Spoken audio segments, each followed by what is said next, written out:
माझं नाव दादासाहेब संभाजी खरतोडे। एक अरविंद जगताप नावाच्या लेखकाची एक छानशी कविता आहे, म्हणजे ते पत्रच आहे। पत्राचं कारण की बोलण्याची हिंमत नाही, पावसाची वाट बघणे आता काही गमत नाही। पत्राचं कारण की बोलण्याची हिंमत नाही, पावसाची वाट बघणे आता काही गमत नाही। ढवळ्या पावळ्या माफी द्यावी, तुम्हाला हे पिळून घेतलं, पण कोरड्या जमिनीनं पीक सारं गिळून घेतलं। दुष्काळाची विदारक स्थिती पाहता आपल्याला सर्व मानव समाज देखील अगोदरच्या काळामध्ये भूतकाळामध्ये नदीजवळ जाऊन स्थलांतर करायचा। त्याच प्रकारे आम्ही देखील कळसवरून या ठिकाणी नदीच्या कडेला म्हणजे बंडगरवाडी या ठिकाणी आलेलो आहोत। नदीच्या कडेला थोडंसं मित्राचं शेत आहे। या शेतामध्ये आम्ही मेगा स्वीट नावाचं ॲडव्हान्टा कंपनीचं हे पीक या ठिकाणी लावलेलं आहे। तर या पिकाची 22 नोव्हेंबरला हे मेगा स्वीट नावाचं संकरित ज्वारीवर्गीय हे पीक आहे। या पिकाची लागवड 22 नोव्हेंबरला केलेली होती आम्ही। त्यानंतर याला 24 नोव्हेंबरला पाणी देण्यात आलेलं आहे। 24 नोव्हेंबर, 24 डिसेंबर, 24 जानेवारी, 24 फेब्रुवारी, आज 13 फेब्रुवारीचा दिवस आहे। अजून देखील 10 दिवस बाकी आहे आणि या 10 दिवसामध्ये माझी उंची साधारणपणे 5 फूट आणि 8 इंच म्हणजे 6 फूट आहे। माझ्या उंचीच्या वर देखील आपण पाहू शकतो का उंचीपेक्षा डबलच म्हणजे जो 11 ते 11.5 12 फुटापर्यंत या मेगा स्वीट पिकाची वाढ झालेली आहे। अतिशय रुचकर असं चविष्ट गोड हे मेगा स्वीट आहे। ऊसा इतकी त्याची साखरेची क्षमता आहे, जवळजवळ 16% एवढी याच्यामध्ये साखर आहे। सगळ्यात महत्त्वाचं म्हणजे आमच्याकडे 10 गुरांचा मुक्त गोठा आहे। त्याच्यामध्ये म्हशी आणि गाय आहेत। तर आम्ही परंपरागत पद्धतीने अगोदर कडबळाची लागवड करायचो, मक्याची लागवड करायचो। मग कडबळ देखील एवढंच उंच वाढतं 10 फुटापर्यंत। मग मेगा स्वीट बी एवढंच वाढतंय। तर मेगा स्वीट का करायचं किंवा का आपण आपल्या रानामध्ये लावायचं, त्याचं उत्तर आम्हाला आता लवकरच सापडलं की ज्यावेळेस 1-2 पेंड्या आपण कडबळ कापलं, त्याचा मुरगास केला तर साधारणपणे एक मोठा टप म्हणजे गमेलं एक चारा निर्माण होतो। त्याची वजन साधारणपणे 8 ते 9-10 किलोपर्यंत ते टप भरतो। मग ते घामेला 10 किलोपर्यंत त्यांची वजन क्षमता असते। परंतु मेगा स्वीट का लावायचं याचं उत्तर काळजीपूर्वक आहे का, तर तेच 2च पेंड्या आपण जर ह्या मेगा स्वीटच्या कुटी केल्या आपल्या चाप कटरमध्ये, तर याचं वजन भेटतं आपल्याला साधारणपणे 20 ते 22 किलो। म्हणजे इतकं भरगच्च याच्यामध्ये प्रोटीन साखर भरलेलं असल्यामुळे याच्यामध्ये पारंपरिक आपल्या कडबळापेक्षा हे अतिशय उत्कृष्ट आहे। त्याच्यामुळे हे लागवड करायला आपल्याला काय हरकत नाही। नाहीतर कडबळ आणि ह्याची उंची काय साधारणपणे जास्त काय फरक नसतोय। त्यामुळं कडबळ का लावायचं नाही आणि हे मेगा स्वीट का लावायचं याचं उत्तर हे आहे। 2 पेंड्यांचं त्यांचं वजन जर कडबळाचं 10 किलो असेल तर या 2 पेंड्यांचं यांचं वजन 20 ते 25 किलोपर्यंत आपल्याला भेटतं। त्याचप्रमाणे आम्ही रेग्युलर वाडे चारतो, कडबळ चारतो आमच्या घरचं आणि मेगा स्वीट देखील चारतो।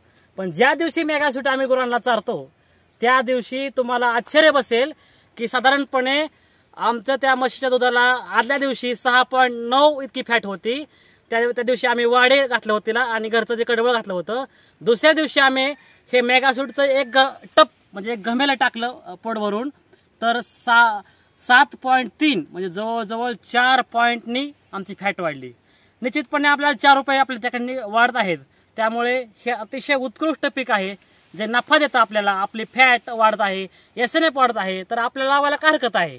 थोडंसं याचं किंमत थोडीशी जरी महाग असली तर निश्चितपणे त्याचा आपल्याला फायदा बेनिफिट चांगला आहे। म्हणजे 2 घामेली कडबळ टाकण्यापेक्षा एकच घाम्याला जर आपण प्रोटीन युक्त हे जर मेगा स्वीट टाकलं तर जनावरांच्या गायांच्या शरीराची क्षमता, ताकद, सगळ्या दूध देण्याची क्षमता वाढत आहे, SNF वाढत आहे, फॅट वाढत आहे।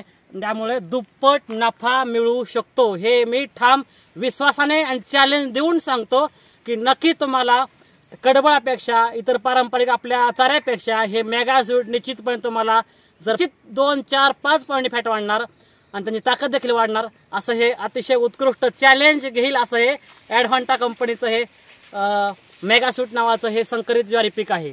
तर या पिकाची लागवड आम्ही 22 नोव्हेंबरला केली।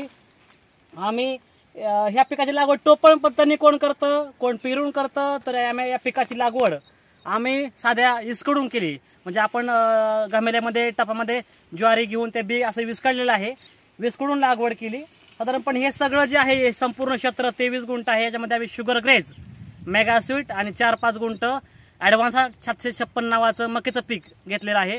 4 किलो बी गेलेलं आहे या ठिकाणी मेगा स्वीटचं। तर लावते वेळेस आम्ही 10-26चा एक बेसो डोस दिलेला होता। त्यानंतर 21 दिवस झाल्यानंतर त्यानंतर लगेचच पाणी दिलं की लगेच 3ऱ्या दिवसाच्या अगोदरच आम्ही अल्ट्राजिन म्हणजे क्रोजिन हे पाणी दिल्यानंतर लगेच तणनाशक मारलं उगवणीपूर्वीचं, आणि त्यानंतर उगवल्यानंतर बी एक तणनाशक मारलं। 21 दिवसानंतर आम्ही तेच मारलं, क्रोजिनच मारलं। आणि नंतर परत एकदा 10-26चा युरियाचा आणि मायक्रोन्यूटनचा आणि परत प्रोक्लेमचा कीटकनाशकाचा एक एकत्र हात दिला। वरून फवारण्या 2 केल्या, क्रोजिन आणि प्रोक्लेम, आणि बेसल डोस 10-26 युरिया आणि मायक्रोन्यूटन हे जमिनीतून दिलं। आणि त्या देखील इतर काहीही दिलं नाही। बघा याची जाडी बघा, आपण जाडी पाहू शकता याची। बघा याची जाडी सुद्धा आता सध्या अजून 90 दिवस देखील पूर्ण नाही, साधारणपणे अर्धा इंचीच्या दरम्यान याची जाडी निर्माण झालेली आहे। बघा ही, आणि 2 कांडीमधलं अंतर देखील या ठिकाणी अर्धा 6 इंच आणि 6 इंच म्हणजे 1 फूट सध्या आहे। 1 फूट आहे, अतिशय जाड आहे, निर्माण झालेला आहे, कसदार आहे। जास्त फापट पसार घालण्यापेक्षा 4च किलो घातलेला पण कसदार घातलेला चारा कधीही चांगला। आणि हाईट देखील भरपूर झालेला आहे, अजून हाईट होणार आहे। पाला रुंद आहे, प्रोटीन आहे, याच्यानं रोग देखील फार कमी प्रमाणात आहे। अतिशय उत्कृष्ट असं हे चाऱ्याचं या ठिकाणी आम्ही आमच्या काना डेअरी फार्म कळसच्या आमच्या मुक्त संचार गोठ्यासाठी याचं नियोजन केलेलं आहे।